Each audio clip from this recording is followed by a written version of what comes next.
hendaklah berbuat baik kepada ibu bapak.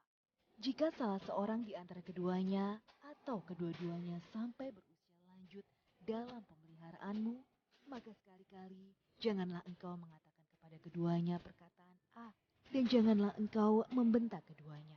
Dan ucapkanlah kepada keduanya perkataan yang baik. Quran Surat Al-Isra ayat 23.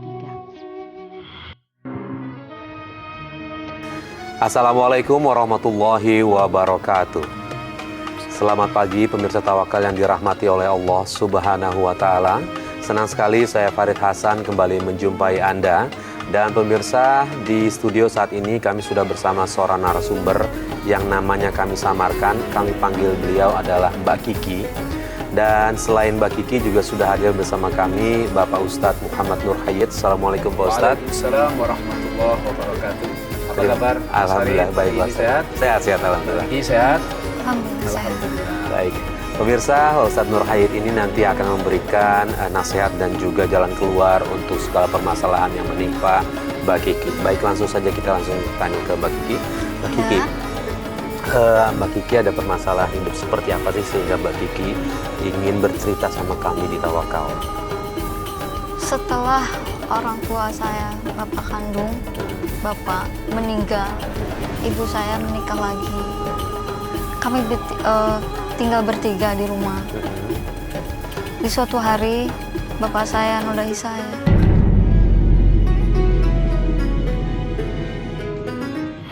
Mbak Tiri, Mbak? Iya, Pak. Astagfirullahaladzim. Dia berkali-kali menodai saya. Saya, Ya Allah. Saat itu umurnya berapa? 13 tahun. Ya Allah. Sangat kecil ya? Iya. Mbak Kiki nggak cerita sama sama ibu? 3. Kenapa boleh Karena tahu? ibu saya sakit-sakitan, Pak.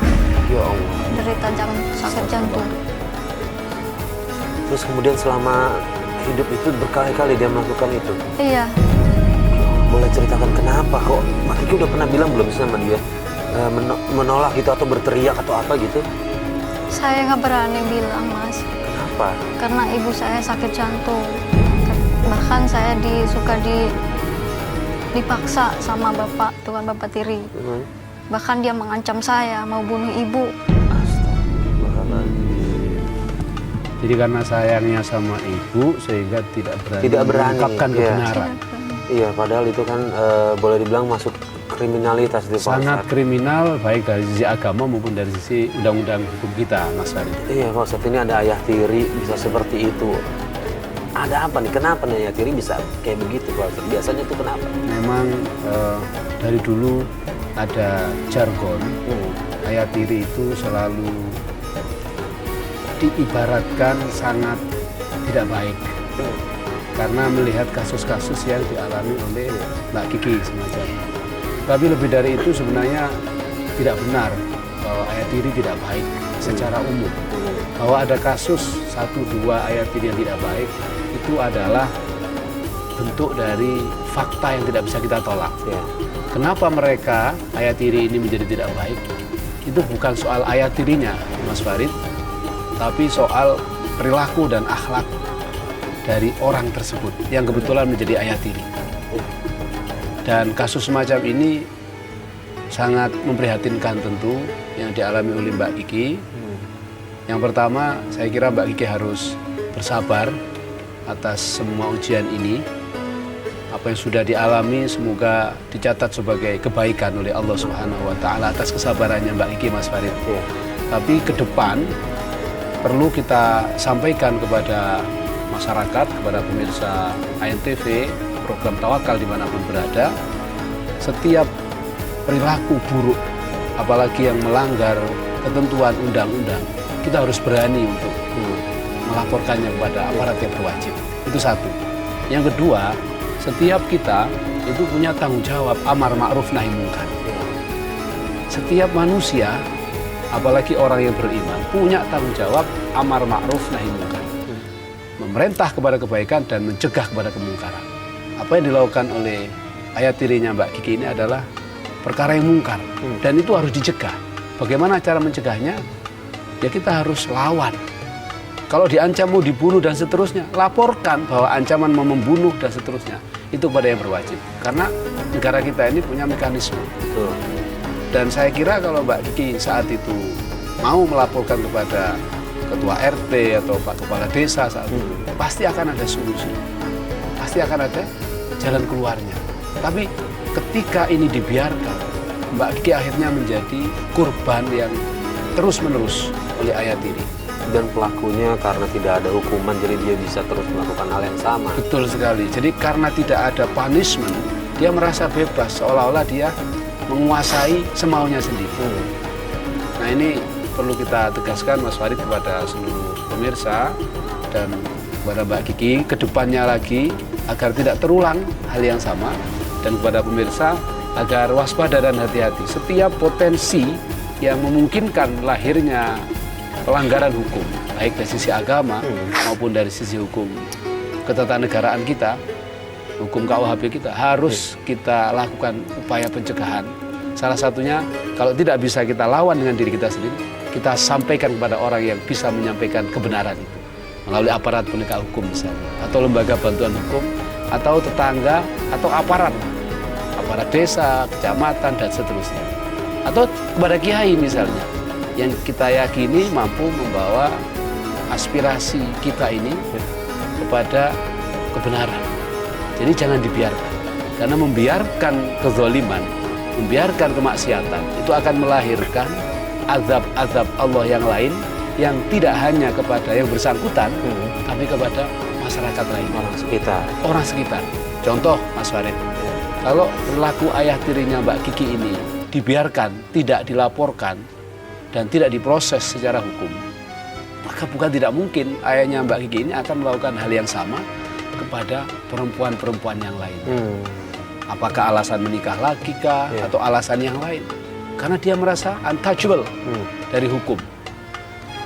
Jadi ini penting sekali, kedepannya Mbak Kiki harus lebih waspada dan lebih ngerti tanggung jawab dan haknya sebagai warga negara untuk mendapat perlindungan. Mbak Kiki, mohon maaf, saya boleh tahu nggak kapan dan di mana ayah tiri Mbak Kiki membunuh Mbak Kiki? Dia selalu lakukan di rumah ketika nggak ada orang di rumah. Ketika itu saya lagi habis pulang dari sekolah, nggak ada ibu lagi pergi, bukan? Nah dia kebetulan di situ maksa saya. Bahkan kalau misalkan saya berontak, dia gampar saya, Pak.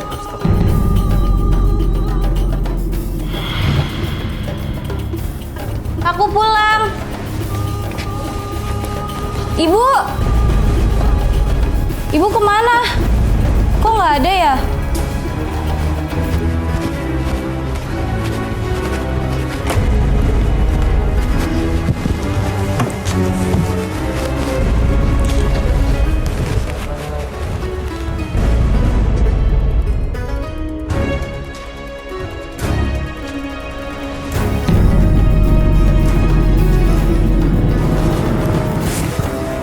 Ayah, aku mau ganti baju. Gak, Ibu! Ini adalah satu fenomena yang harus kita antisipasi, Mas Farid, dan seluruh pemirsa ANTV, program Tawakal dimanapun berada. Jangan sampai hal yang sama terjadi gara-gara kita cuek. Saya kira apa yang dialami oleh Mbak Kiki ini juga menjadi tanggung jawab kita sebagai tetangga, sebagai sahabat, sebagai kawan, sebagai masyarakat. Mungkin Mbak Kiki ke depannya atau orang-orang yang mengalami hal yang sama dengan Mbak Kiki saat ini harus mulai memberanikan diri dengan ancaman apapun. Sebab ketika kita menyuarakan kebenaran lalu dari situ kita dizolimi, bahkan sampai dibunuh, itu pahalanya sudah sangat luar biasa. Daripada Mbak Kiki menyimpan kebusukan-kebusukan ayah tiri sampai dia merasa tidak bersalah. Itu masuk mati syahid nih? Insya Allah termasuk mati syahid. Insya Allah termasuk mati syahid, dan dia disiapkan oleh Allah pahala yang besar, karena selain dia akan memperoleh pahala kebaikan dari orang yang menzalimi, ayah tiri tadi, yang tidak ada hentinya dia menzalimi anak, menzalimi ibunya, dia juga akan mendapatkan pahala yang besar dari kesabaran untuk menyuarakan kebenaran. Maka ada satu makalah, dan termasuk ini juga diriwayatkan dalam satu riwayat khobar, qulil haqqa walau kana murran. Katakanlah kebenaran meskipun itu pahit. Kalau kita berani mengatakan kebenaran walaupun itu pahit, ini kita sudah menegakkan amar ma'ruf nahi munkar. Jadi Quran sendiri memang menegaskan kepada kita, wal takum minkum ummatun yad'una ilal khair wa ya'muruna bil ma'ruf wa yanhauna 'anil munkar. Bukti bahwa kita ini adalah umat terbaik adalah ketika kita betul-betul berani untuk menegakkan amar ma'ruf nahi munkar. Tidak perlu kita ekspansi keluar amar ma'ruf, mulai dari diri kita sendiri. Ya, misalnya Mbak Kiki mengalami proses intimidasi, proses penzaliman, penyiksaan. Jangan diam. Kita harus melakukan amar ma'ruf nahi munkar dengan melalui lapor sama tetangga, lapor sama kawan, lapor sama polisi sekalian. Akan lebih menyelamatkan Mbak Kiki ke depannya dan seluruh masyarakat. Tapi dengan Mbak Kiki diam, ini akan menjadikan ancaman baru, tidak hanya buat Mbak Kiki lagi, tetapi buat masyarakat sekitar. Ini pentingnya kita memiliki kesadaran hukum dan keberanian untuk menyampaikan. Mbak Kiki, selama merahasiakan perbuatan ayah tiri, Mbak Kiki ngapain aja ya? Apa yang Mbak Kiki lakukan? Ini saya salut, dia bisa nahan itu gitu, Pak Ustadz, di bawah penderitaan itu gitu. Ya. Gimana Mbak Kiki? Selama itu saya tutupin, Mas. Saya tutupin, terus setelah usia saya menginjak 20 tahun, saya kabur dari rumah. Pergi dari rumah? Pergi dari rumah, saya kabur. Saya nggak kuat kelakuan bapak saya seperti itu. Jadi dari 13 tahun sampai 20 tahun, perilaku bejat dari ayah tiri itu terus terjadi. Iya. 7 tahun nih Mas Wahid ya. Kita perlu prihatin Mbak Kiki ya. Oke, 20 tahun itu Mbak Kiki di usia 20 pergi kemana? Pergi ke daerah Serang. Daerah Serang? Iya, saya ngontrak dan saya kerja di serabutan. Bahkan untuk makan aja saya sering kekurangan, bahkan sering kelaparan. Tapi saya tidak bilang ke siapa-siapa. Penderitaan di ini sendiri Pak Ustadz. Iya. Ini mungkin salah satu penerapan dari konsep sabar, tapi kurang tepat, Mas Farid. Jadi Mbak Kiki, kesabaran Mbak Kiki mengalami proses penderitaan itu luar biasa di hadapan Allah. Tapi caranya kurang pas, karena Mbak Kiki tidak menyampaikan setiap perilaku zalim itu kepada kawan, sahabat, terutama kepada aparat. Sehingga penderitaan itu bertumpuk-tumpuk akhirnya. Ibarat terjatuh tapi tertimpa tangga lagi. Ini yang dialami oleh Mbak Kiki. Sekarang saya minta Mbak Kiki untuk bersabar sambil mengikhlaskan yang sudah terjadi. Karena itu sudah tidak terjadi lagi dan kita harapkan, kita doakan tidak terulang lagi ya Mbak Kiki ya. Mbak Kiki, mohon maaf saya Mbak Kiki punya saudara? Saudara kandung ada? Punya, saya anak terakhir. Anak terakhir? Iya. Kenapa nggak cerita ke kakak? Saya tidak mau cerita karena takut mereka cerita ke ibu. Ya Allah, lagi-lagi. Oke. Saya paham, berarti ujung bermuara semua kekhawatiran Mbak Kiki sama ibu ya. Pokoknya intinya gitu ya. Ya Allah. Ini yang dilakukan Mbak Kiki, tadi kan Pak Ustadz sudah bilang, oke, Mbak Kiki sudah menjadi korban. Ini pelajaran buat masyarakat luas, masyarakat luas untuk tidak mengulangi jika menjadi korban yang sama dari Mbak Kiki. Dengan mendiamkannya. Ya, betul. Nah, gini Pak Ustadz, saya mau nanya, kalau misalnya di posisi dari Mbak Kiki seperti ini, dia memutuskan meninggalkan ibunya yang saat itu kondisinya sakit, bagaimana ya Pak Ustadz? Sementara kan Kiki ini adalah korban dari ayah tirinya nih Pak Ustadz. Jadi seringkali problem keluarga itu karena diakibatkan oleh minimnya komunikasi, Mas Farid. Apa yang dilakukan oleh Mbak Kiki ini karena minimnya komunikasi. Padahal kita sebagai manusia sosial ini tidak akan bisa lepas dari sistem komunikasi. Apa gunanya Allah menciptakan mulut? Tidak lain agar kita saling berkomunikasi. Jadi yang dialami oleh Mbak Kiki ini betul-betul karena miskomunikasi dari Mbak Kiki kepada ibunya, Mbak Kiki kepada kakak-kakaknya, sehingga yang terjadi kesalahan demi kesalahan akhirnya dirasakan oleh Mbak Kiki. Pertama, komunikasi dari kejadian penyiksaan milik ayah tirinya yang didiamkan, tidak dikomunikasikan. Akhirnya terjadi sampai 7 tahun. Yang kedua, tidak adanya komunikasi pada orang tuanya, terutama ibu, yang menjadikan ibunya Mbak Kiki merasa selama ini tidak ada masalah. Padahal Mbak Kiki sudah berada dalam jurang neraka yang sangat menyakitkan. Ya Mbak Kiki ya? Iya. Selama 7 tahun. Tapi orang tua, ibu terutama tidak tahu. Saudara, kakak-kakaknya, Pak D, Pak Le, budenya nggak tahu. Seolah-olah ini tidak terjadi apa-apa. Karena tidak komunikasi. Hingga pada akhirnya Mbak Kiki harus lari sendiri dari rumah untuk meninggalkan orang tua. Gara-gara tidak komunikasi. Maka pemirsa ANTV dimanapun berada, saya kira untuk menyelesaikan problem keluarga ini, komunikasi adalah kunci pertama. Kalau kita sudah bisa menjalin komunikasi dengan baik, dengan cara yang baik, komunikasi kita lakukan, insya Allah satu problem itu sudah bisa kita atasi. Kira-kira apa yang terjadi saat itu ketika Mbak Kiki pergi meninggalkan rumah?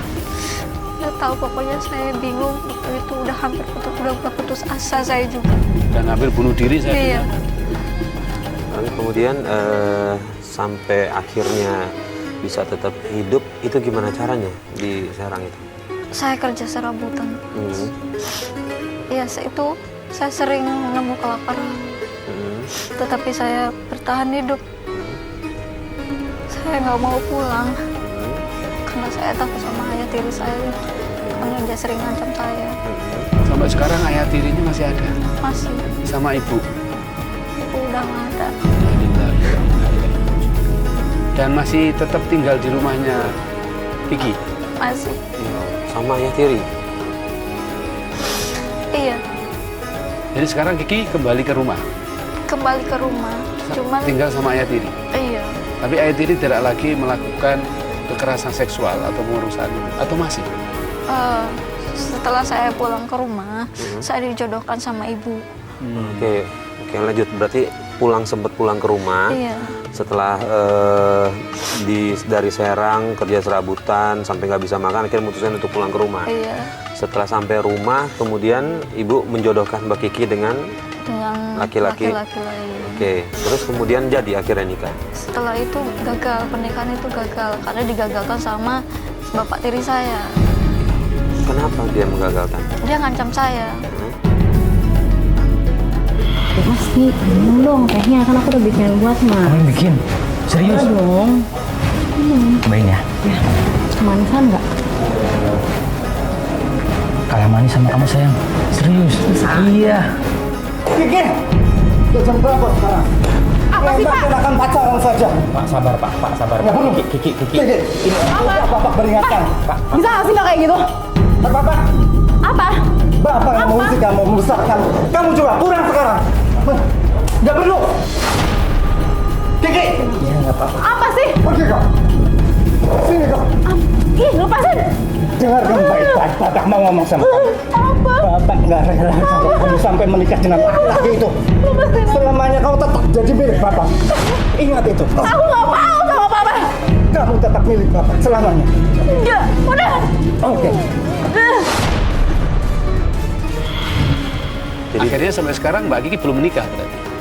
Saya sering mengalami kegagalan menikah, Pak. Terakhir untuk menikah, calon suami saya kasar. Bahkan sering membudaki saya. Suruh cari kerja, cari uang buat dia. Bahkan Belum saya, menikah? itu belum menikah, masih. bahkan saya dilecehkan sama dia.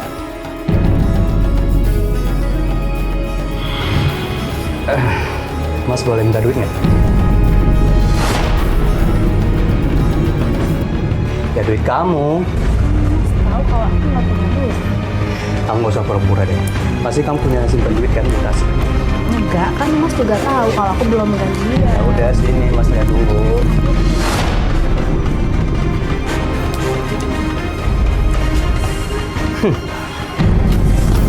Ini apa nih?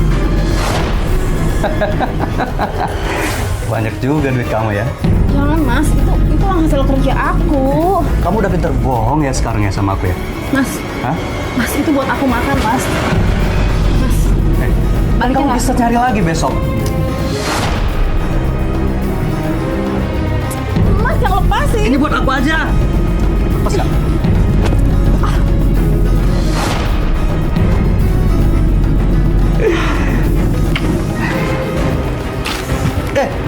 Pas gak?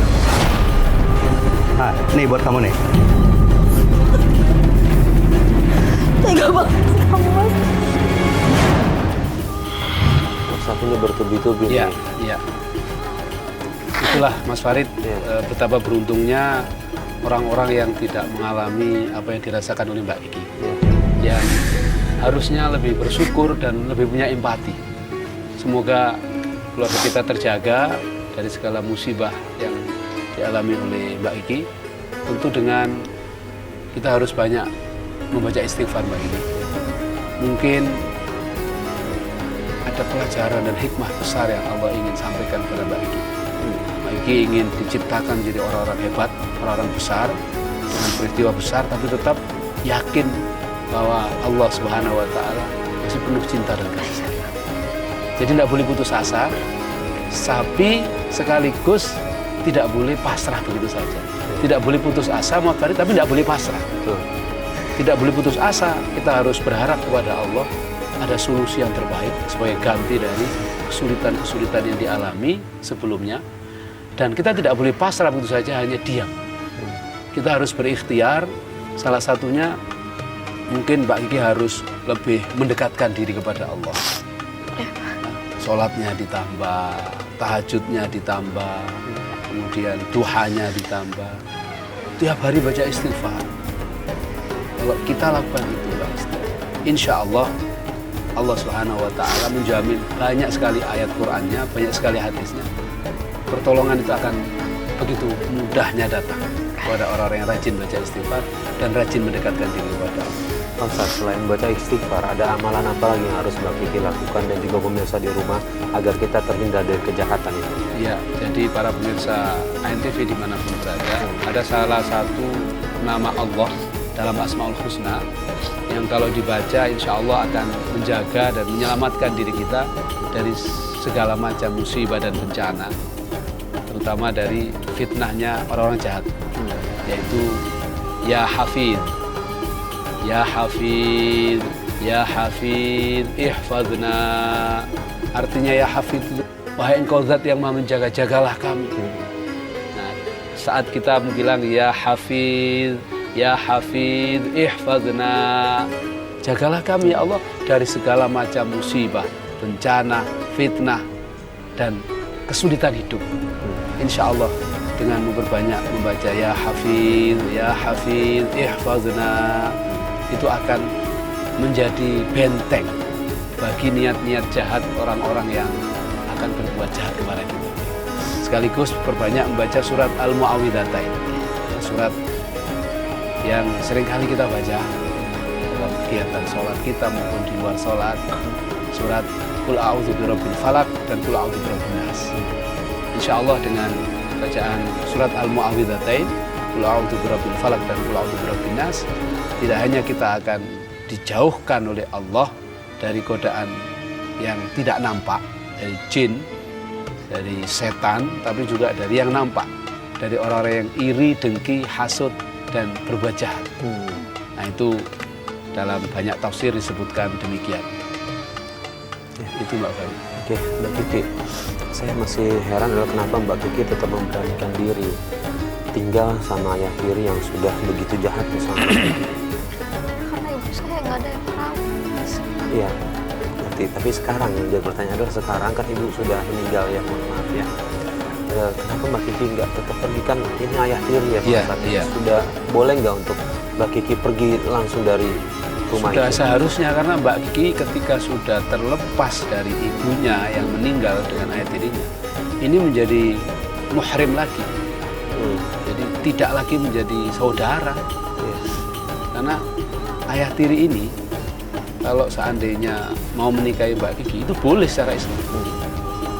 Dulu tidak boleh ketika masih menikahi ibunya.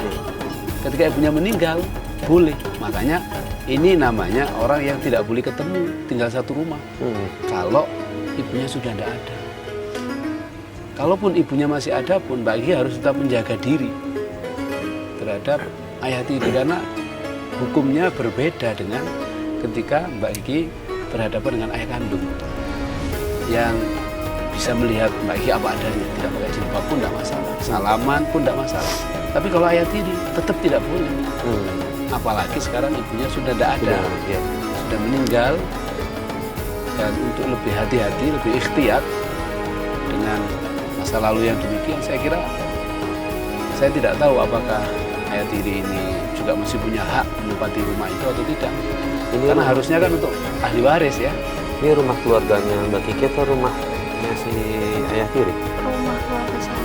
Rumah keluarga apalagi nih Pak? Punya berhak Mbak Kiki untuk mengusir justru? Sangat berhak untuk meminta kepada ayah tiri, sudah ini rumah keluarga, ibu sudah meninggal, karena secara hukum waris, ayah tiri ini tidak mendapatkan bagian selama masih ada anak.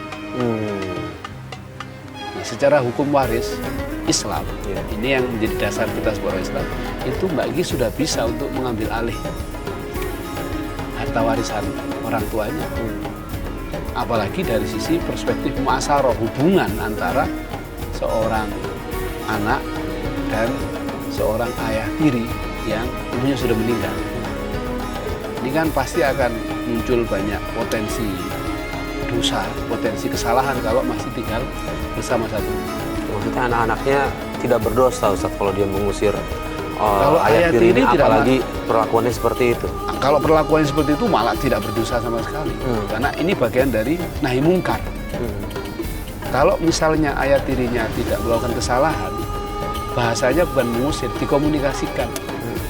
Dan seharusnya kalau ayah tirinya faham, ngerti, dengan sendirinya dia. Dengan sendirinya dia mundur. Untuk menjaga diri keluarga, menjaga diri anak-anaknya, dan menjaga martabat dari dirinya sendiri, dia mungkin oke, istri saya sudah meninggal, saya tak izin ya, tanpa harus diusir.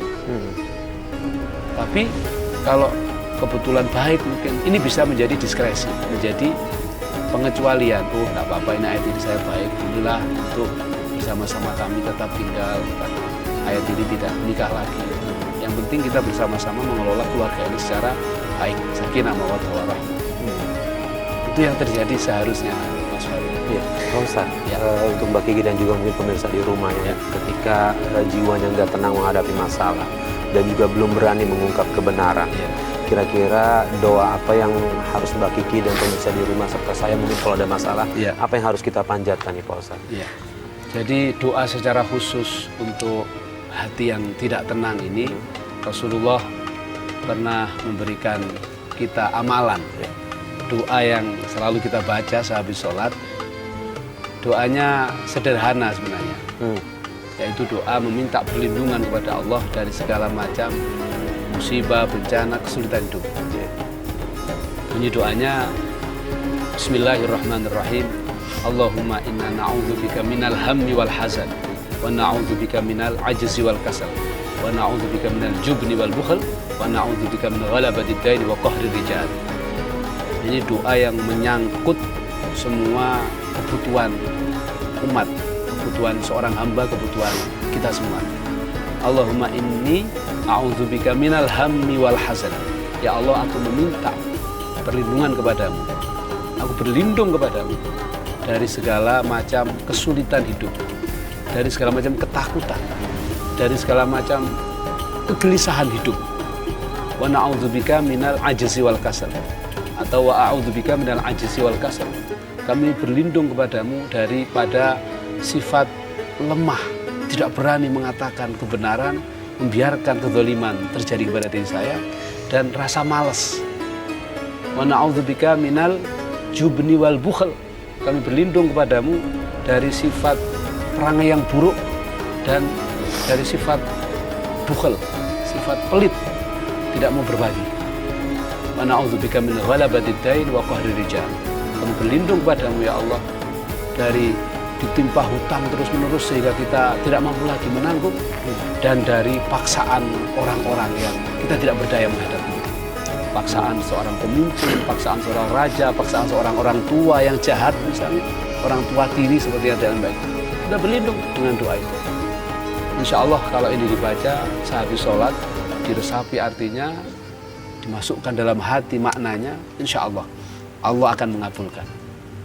Jadi pemirsa ANTV dimanapun berada, ini doa yang langsung diajarkan oleh Rasulullah SAW, doa yang mustajabah, yang insya Allah doa ini karena yang mengajarkan kepada kita Rasulullah, berarti yang ngajari Rasulullah langsung malaikat Jibril, yang mengajarkan malaikat Jibril langsung dari Allah Subhanahu wa Ta'ala. Maka kalau doa dengan bahasa ini dibaca, ini ibarat jalan ini tidak ada hambatan, tembus langsung sampai kepada sang mujibas sa'ilin, yaitu Allah Subhanahu wa Ta'ala.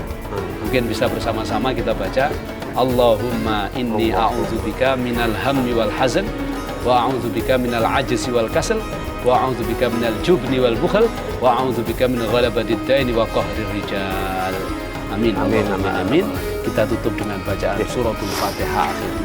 Insya Allah Mas Farid, dengan doa itu kita akan, selain kita menjadi lebih tenang hidupnya, tidak lagi kita merasa takut kalau kita dizalimi untuk melawan, lalu kemudian yang jadi kita lemah dan akhirnya kita dizalimi oleh siapapun, dan kita tidak punya lagi rasa khawatir dalam menjalani kehidupan. Amin. Insya Allah. Terima kasih Pak Ustadz atas semua nasihatnya. Mbak Kiki, terima kasih sudah berbagi cerita dengan kita. Mudah-mudahan Mbak Kiki bisa segera mengamalkan apa yang tadi Pak Ustadz sampaikan. Dan yang paling penting kalau menurut saya, Mbak Kiki harus berani melaporkan ayah tiri Mbak Kiki. Betul. Ya. Dan berani mengkomunikasikan apa yang dialami Mbak Kiki ini kepada keluarga. Ya. Harus, karena kalau tidak ini akan terjadi lagi, dan jangan membiarkan ini terjadi untuk dialami Mbak Kiki selanjutnya. Lagi sudah umur berapa sekarang? 27. Masih belum terlambat saya kira Mas Farid ya. Ada waktu untuk segera berdoa kepada Allah minta jodoh. Semoga setelah acara ini Mbak Ki dipertemukan dengan jodoh yang terbaik. Amin ya Allah. Yang penting yakin, jangan ada keraguan sedikit pun bahwa Allah sudah menyiapkan jodoh yang terbaik. Pak Ustadz, saya minta doanya. Amin, insya Allah. Ini doa kami semua, doa saya, doa Mas Farid. Kalau perlu kita dampingin nanti ngelaporin ayah tiri, nggak apa-apa, insya Allah nanti kita coba dampingin ya.